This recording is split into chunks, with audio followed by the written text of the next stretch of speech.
doing tonight, today, where you're from, this beautiful world. Oh, look, it's funny because I'm wearing the same thing from my cream ale review. I've had like a lot of cream ales trying to get the video right.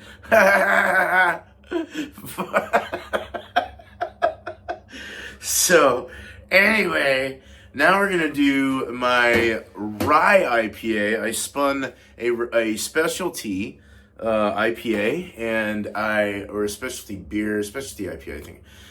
So I went with a Rye IPA. Rye IPA is actually, it's a specialty beer, but it's also classified as a Rye IPA in BJCP. So you can actually, they have it on Beersmith, Rye IPA. You don't have to use specialty or anything like that. At least I think it's a fucking specialty. Anyway, so I'm calling this one RYZE Awakening. And I'm not going to get into details as to why I called it that, but it does have a political meaning to it. Anyway, Rye IPA. So RYZE Awakening. Hit it right on the money. 1065 OG is what I wanted. This is at a 75% brewhouse efficiency. 1065 is what I wanted. I actually got a 1010. So this is a 7.2. And I said 7. It is a 7.2 percent. I better put that on my handle. Rye IPA. I used West Coast Ale Omega, which is basically their Chico yeast, unthiolized. The other one was a Star Party, so that's their thiolized Chico, West Coast. This was all using anchovy hops. I've never used them. FLX Beer Reviews said he wanted to try. I may not be able to get this to you this time, but I'm going to brew this again. But I'm going to use less rye because it had a little too much rye. So we're first time, come on. Second time, actually. Second approach of doing a rye. And I'm finally starting to kind of catch on to what's going on here. But I will give you that. I did put a little too much. So rye, I put in 16.4%. 10 to 20 is what they say. So I think I'm going to go more on the 10 to 12%, especially for a lighter beer like this, a little more of a Westie. It is a West Coast IPA. I used RO water with my salts, this and that, perfect for a freaking Westie.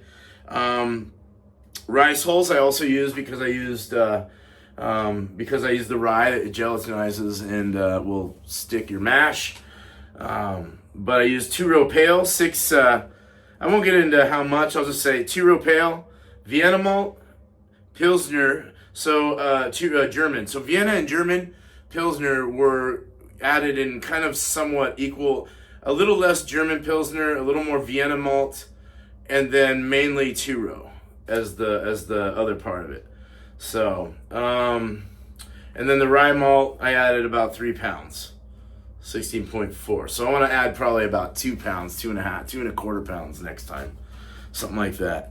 And then, so all anchovy. I did, however, and this is another reason why I don't want to send this one to you guys, FLX, is because I ended up because you wanted to try it with all anchovy. I ended up fucking up. I didn't get buzzed. I just forgot. I was talking on my live and I didn't see the time. But I ended up having to put in Zappa for a 21-minute. So I had to adjust some things. So we did a 60, a 23, and a 21 in the boil.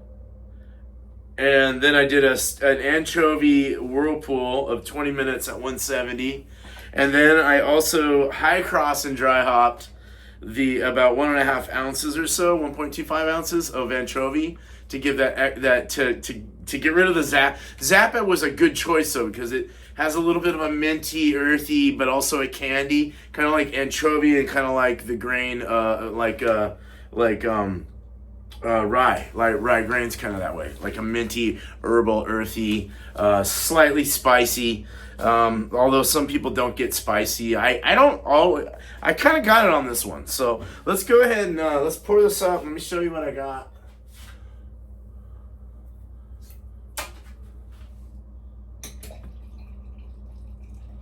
This one's nicely conditioned and just, I don't know, like perfect fatty head. I'm gonna pour this again and take a picture for, you know, just the regular, but check out that. I mean, oh my God. The high crossing drop kind of gave it that, the biotransformation from that made it somewhat hazy, but it is dropped. Before I transferred, I put it in the cooler for about 2 days and made everything drop down before I went into my serving tank. This poured a nice fat fingerhead. It is a dirty gold, pushing kind of a light. Well, I'd say dirty gold, rich gold, with a slight pushing, almost like a slight squashy, squash. Hey, squatchy brew dudes, man. What's up, dude? White, I'd say bone white head, fluffy head, like ice cream head, medium rising bubbles, great carbonation. You can see shadows, but you can't really see through it. So it kind of looks like a hazy, you know. It kind of looks like a hazy IPA, but it is a West Coast. I do have so it's a 7% with 65 IBUs, 1065 with 65 IBUs. It shouts out 1-to-1 on the BU-GU ratio. Very nice balance. 5.7 SRM. It was supposed to look like that, and it looks like that. So let's go into the nose. Great retention though. That the rye, I think the rye is really adding a lot of body and texture to this. So it's really nice. On the nose, you get just like straight up, almost like an orange, lemon, and then like a raspberry candy. You do get a little bit of minty, earthy, herbal from the rye and from the hops. Zappa kind of puts that out. Zappa's got kind of a minty candy.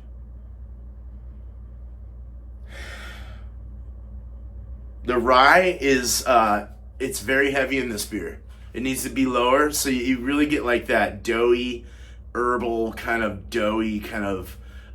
weird pinch of rye going through it. So I definitely want to add less, but the bitterness of this really makes it that much better. It really balanced out the flavors that you're getting from that overdose of rye. Very orangey though, very orange, almost like orange hard candies. With there's also some berry, some like maybe raspberry, strawberry kind of berry. More of a raspberry. God, it's got a lot of, it's very, very candy, very citrus, very minty, not menthol, just minty, herbal, earthy, yeah, doughy, bready. All right, a little spicy. There's a slight spice in the nose. More like spices, not spicy as in like hot peppers. I don't know, caraway seed. Isn't that in rye? This isn't in this, so I don't have caraway seed in here. Holding well though. With look at the retention. It's holding a nice little rim. Keeping its haziness, keeping its carbonation. Let's drink it. Cheers.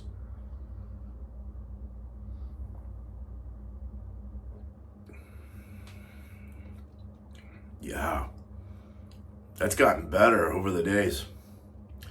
I first was able to drink this about 2 or 3 days ago, and it's much better now. It's like it's had some time to kind of crash down, clean up. Definitely feels 7%. Definitely, it's got a nice medium body. Mouthfeel it's quenching. It's got kind of a not watery by no means, but it's got a lot of flavor. But it's got a nice drinkability to it. It really just quenches your thirst. It's such a good beer to have like in the dead of summer. You get that minty, earthy, herbal with a nice orange, like almost like a tangerine and a navel mixed together, some kind of like sweet and tart kind of orange. And then you get like a little like raspberry candiness, orange candiness as well in the flavor. It's really interesting. It's kind of it's not off-putting, but it's just too much. And like I was saying with the rye, so I want to bounce that down. Great lacing though. As I drink, it's leaving its impression on the sides. It's leaving its snail trail. It's leaving rings. But very good. God, the finish is a little piney. There is a little pine in anchovy as well, so you get a little like piney, bitter finish. You don't get any alcohol. The flavors are mainly the sweet flavors and the citrus flavors and anything, all that flavor-wise from the hops and stuff is mainly in the front and towards the middle of the tongue, and then it starts to bitter off and get more into that piney realm. It's kind of nice. And you do get like with that piney and the bitter, it kind of feels like there's pepper on it. So you almost get like a black pepper kind of tingle in the finish from the rye and stuff mixing in with the bitterness, the hops and everything else. When you drink it, you totally smell the rye in there. Yeah, it's like totally, whoa. But yeah, good beer. I'm actually impressed with it. I just want to lower the rye. So I'll give this 1 thumb up and 1 to the side. Maybe one day we'll make it 2 thumbs up. All right. So you guys have a good night, day, wherever you're from in this beautiful world. Look out for my next one coming, an ordinary bitter, and then after that I've got a Vienna lager coming. So got a lot of interesting styles. I'm glad I'm doing this Wheel of Style. I usually do it on Sundays, so it's kind of unpredictable. Just look out for it. I'll share it out, and please subscribe to my channel if you haven't already, and check my stuff out. I'm brewing a lot of beer, so I love brewing beer. I love tasting what I brew, and I love sharing it too. So maybe one day we'll get back into the sharing game. So yeah. You guys have a good night, day, where you're from, this beautiful world. Not for one more sip, please. I love beer, man. Fuck yeah. I mean, if I said I love beer, man, then I'd sound like a narcissist. I love beer, man. All right, you guys, gals, bye for now. See you soon.